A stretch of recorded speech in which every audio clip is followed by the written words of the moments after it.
So Superman is finally out, and I gotta say, it's good. I do think I set my hopes a little too high with this movie, expecting to love it a lot, but that's not a bad thing that it didn't reach my hopes, because my expectations were way too high. It's actually still a really good movie, and I liked it a lot, and I think that I'm risking being attacked for having an opinion on this movie, because let's be honest, we are at war right now, guys. If you like this movie, then in the Snyder Bot's opinion, you're a bad person.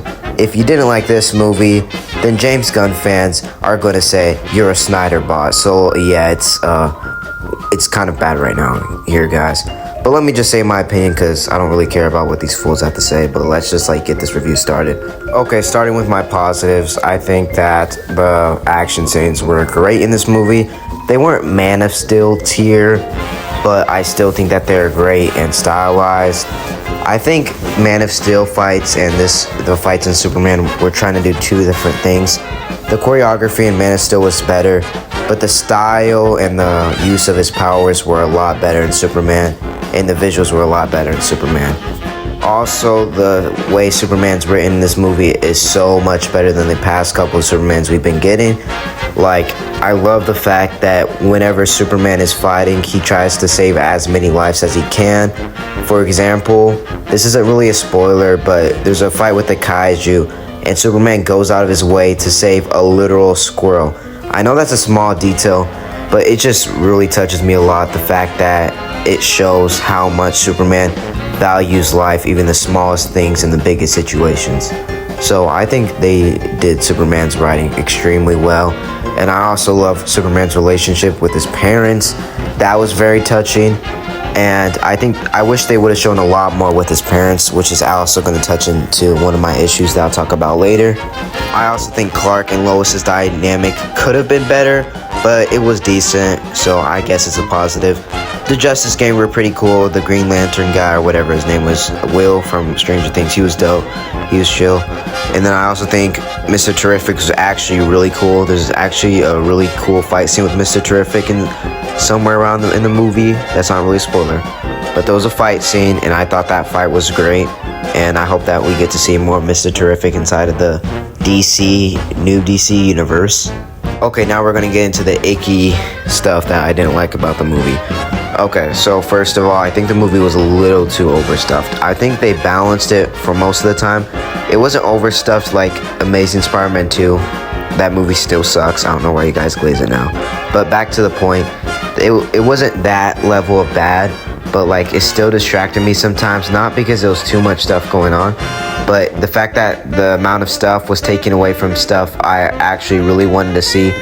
With Clark Kent's parents, I want to see more of the relationship and dynamic, because the scenes with the parents was actually very, very touching. I didn't cry, but it definitely pulled my heartstrings a little bit. Cosmonaut Variety Hour, I already said this, but I have to say it too.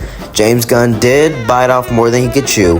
It wasn't distracting, but I think that it did drag the movie down a little bit with all the stuff going on, all the side plots. And I think there were so many characters, sometimes it took away Superman's spotlight. That's another problem I have with it. The fact that Superman gets his butt dragged around most of the movie, getting smacked around like a rag doll, guys. And then somebody has to go ahead and save him. I mean, some scenes it worked, but I think sometimes they overdid it. And I get that Superman's supposed to be more humanized, but I wish that they would have showed more scenes of him being able to give these villains hands by himself. Another critique I had about one of the villains specifically is actually Ultraman. I'm not gonna lie, Ultraman had an aura for most of the movie, because he did not talk at all, and he gave me Black Noir vibes. But I still think that Ultraman should have had more screen time, and that he should have had more of a personality. And I think if he had more screen time, it would have made the Ultraman plot twist at the end more effective, which we're about to get into spoilers, because there is a critique I had with the plot twist. So if you haven't seen the movie, just like the video, click off, and then come back to the video, because we're about to get into spoiler territory, so you have been warned. Okay, alright, so the spoiler with it is the fact that Ultraman is revealed to be Clark Kent, Superman's clone or something, and I think that would have been a really cool, effective thing. I kind of wish it was Bizarro, I'm not gonna lie, but I was probably asking for too much. But still, I think that it should have been, it would have been way more effective if we had more screen time with Ultraman and stuff. But instead we didn't, which just made it less effective.